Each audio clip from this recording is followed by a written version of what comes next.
Kes yang pertama kita dedahkan semalam gang, terkait dengan hubungan pengurusan tertinggi pejabat agama yang di Kedah ni dengan AMDAP. Kita letaklah nama orang kuat AMDAP yang di Kedah ni sebagai Syekh Mr. I. Takkan duk ada lagi kot saki-baki AMDAP dalam pejabat agama ni. Jadi gang, hari ni kita nak cerita kes yang kedua pula. Kes ni bermula apabila Datuk Syekh Roslan bin Abdul Halim Al-Hafiz bersara wajib pada 24 Mei 2022 setelah berkhidmat sebagai Imam Besar Masjid Zahid Masjid Negeri Kedah ni sejak 16 Mac 1996, iaitu hampir 26 tahun perkhidmatan dia. Sepanjang pentadbiran Datuk Syekh Roslan sebagai Imam Besar Masjid Zahid ni gang, urusan pentadbiran masjid berjalan dengan tersusun, teratur tanpa keperluan melantik mana-mana imam luar pun untuk menjalankan tugas sebagai imam gantian rawatib. Sebab semua pegawai masjid sedia ada waktu tu yang dilantik oleh Kerajaan Negeri Kedah di bawah Suruhanjaya Perkhidmatan Awam Negeri Kedah ni, yang terima gaji daripada kerajaan negeri ni, mampu melaksanakan tugas masing-masing dengan baik.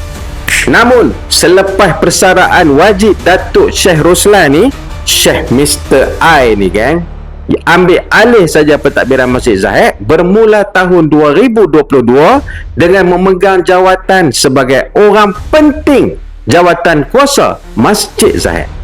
Dalam tempoh tu gang, Syekh Mr. I ni didakwa telah menyalahgunakan kuasa dia dengan melantik beberapa orang imam Bilal yang terdiri daripada sekutu-sekutu dia sendiri untuk bertugas di Masjid Zahid ni.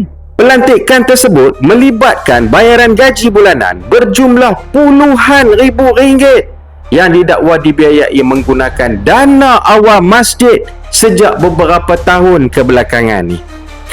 Kalau kita nak kira secara keseluruhan, jumlah dana awam masjid yang didakwa disalahgunakan ni dah pun mencecah ratusan ribu ringgit.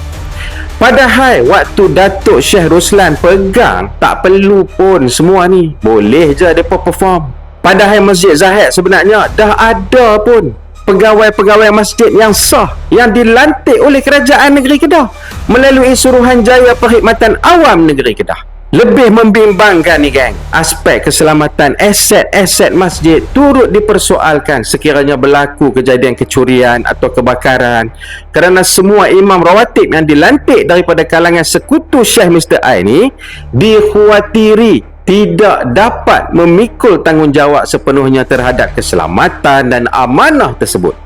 Kira macam mereka ni orang luar lah. Dan aku difahamkan ni gang, saksi dan laporan telah pun dibuat kepada pihak berkuasa.